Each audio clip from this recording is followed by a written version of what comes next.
The United States would not endorse Congress leader Rahul Gandhi's comment in Parliament on India's foreign policy, the State Department spokesperson has said.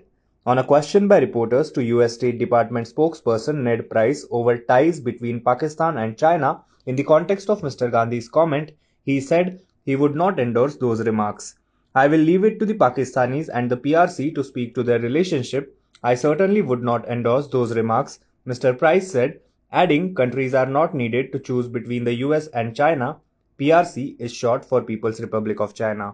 Moving on to the next news, the US has condemned China's decision to make an army officer who was injured in a clash with Indian soldiers the torchbearer for the Beijing Winter Olympics. The Chinese Army's regimental commander, who was severely injured in the violent face-off with Indian troops in Galwan Valley in June 2020, became the torchbearer at the Beijing Games, local media reported. The move is a clear indication that the Beijing Games has been politicized, China watchers have said.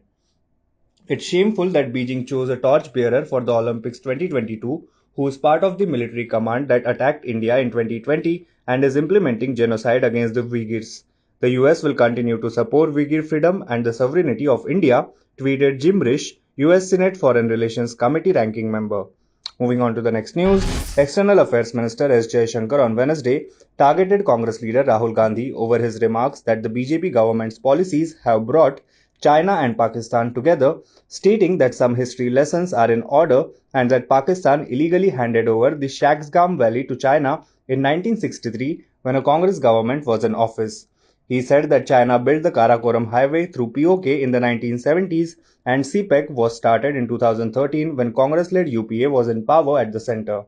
Mr. Jaishankar also slammed Mr. Gandhi over his remarks in Lok Sabha during debate on the motion of thanks on President's address that the government could not get a foreign guest for Republic Day.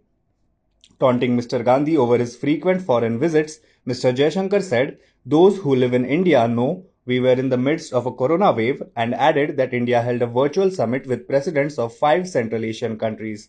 Moving on to the next news, India's unemployment rate has fallen to 6.57% in January, which is the lowest since March 2021, as the country gradually recovers with the easing of restrictions following a decline in Omicron cases, according to the Center for Monitoring Indian Economy, CMIE.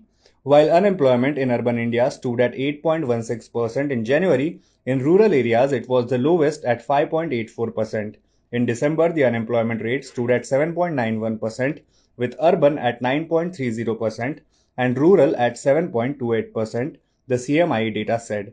Telangana reported the lowest unemployment rate at 0.7% in January, followed by Gujarat 1.2%, Meghalaya 1.5%, and Odisha 1.8%. Moving on to the next news. Over 2 years after its second moon mission had a fatal end on the lunar surface, the Indian Space and Research Organization ISRO is set to launch Chandrayaan-3 in August this year. The timeline was released by the Department of Space in response to questions around the delay of the moon mission in the Lok Sabha. The Department of Space in a written response said that based on the lessons from the Chandrayaan-2 mission and suggestions from global experts, work is underway on Chandrayaan-3. The department further said that it has completed the required tests and the launch is scheduled for August 2022.